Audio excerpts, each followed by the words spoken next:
Papa bunu kabul etmedi. Bu sadece Müslümanlığa değil, insanlığa da aykırı kabul edilmeyen bir projedir. Komünist Putin bile kabul etmedi. Bu diyor ya, insanı resmen ailesizleştiriyor. Bir ailesi olmayan bir toplum olamaz. Bu sözleşme bizim ülkemizde yaptığı tahribatlar öylesine büyüktür ki bu sözleşmelerin maddeleri hala hayatımızda. Bu maddeler kalksa bile açtığı yaralar, ortaya koyduğu tahribatların bir an önce hükümetin bunları onarmasıyla ilgili yükümlülüğü vardır, sorumluluğu vardır. Vebali hükümete aittir. Niye? Çünkü bu hükümet getirdi. Hükümetimiz getirdi. Bakın bu sözleşme uygulandığından bu yana 1,7 milyon insan olumsuz etkilendi. Aileler parçalandı. Böyle bir şey olabilir mi ya? Gençler ailenin rızasıyla evleniyor. 18 yaşından küçük o gençler ve bu böyle azımsanacak değil. On binlerce gençler tacizci, tecavüzcü diye nitelendiriliyor. Cezaevine atılıyor. Hala bu yasadan dolayı cezaevinde mağdur olmuş. Sadece evlenmiş, 18 yaşından küçüktür diye evlenmiş. Çocukları olmuş, tacizli, tecavüzcü diye. Öbür taraftan da aynı gençler evlenmeden zina yapsalar o zina demezler. Neymiş efendim?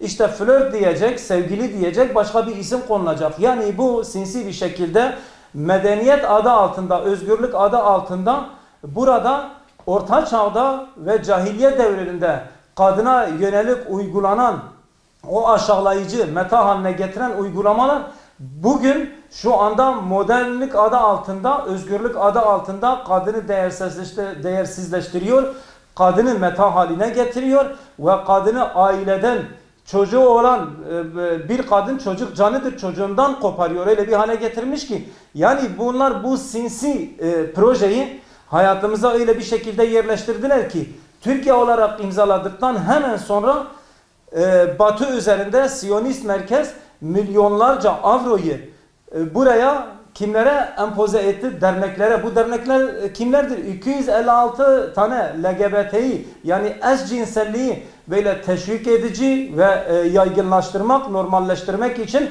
Lut kavminin helakine olan fiilin ümmette de, insanlıkta da, ülkemizde de çok rahat uygulanması için çalışmalar yapsınlar diye milyonlarca dolar bu LGBT'yi ve buna bağlı çalışma gruplarına aktardılar. Bu sözleşmenin şu anda çekilme kısmı sadece işin en küçük bir tarafıdır. Bir an önce bu sözleşmenin uygulamaları hayatımızdan, ülkemizden, uygulamalarımızdan, kanunlarımızdan, yasalarımızdan çıkması gerekiyor ve açtığı tahribatların onarılması için. İster buna adına Türkiye Sözleşmesi diyebilirsiniz, Ankara Sözleşmesi mi diyorsanız, Ümmet Sözleşmesi mi diyorsanız, İnsanlık Sözleşmesi mi diyorsanız, Aile Sözleşmesi mi diyorsanız, insan onurunu koruyacak ve cennet ayağının altındadır diye tanımladığı İslam dininde kadının, o kutsal kadının hepimizi doğuran o mübarek kadını meta haline getiren, değersizleştiren, tekrar aile bağlarıyla kutlu bir şekilde bağların güçlenmesi için, geliştirilmesi için mutlaka bizim dinimize, örfümüze, geleneğimize ve insan onuruna yakışan bir yasanın getirilmesi, özümüze, değerimize, inancımıza dönülmesi için buna uygun yasa ve mevzuatların getirilmesi ve kendi özümüze uygun sözleşmenin, aile sözleşmesinin aileyi koruyacak, insanlığı koruyacak ve herkesten önce kadını koruyacak bir yasanın gelmesi, özgürlük adı altında bu tür ahlaksızlıkların artık ülkemizde son bulması, ümmet üzerinde, ümmetin umududur Türkiye. Türkiye'ye yakışmıyor bu. AK Parti'ye yakışmıyor bu tür uygulamalar.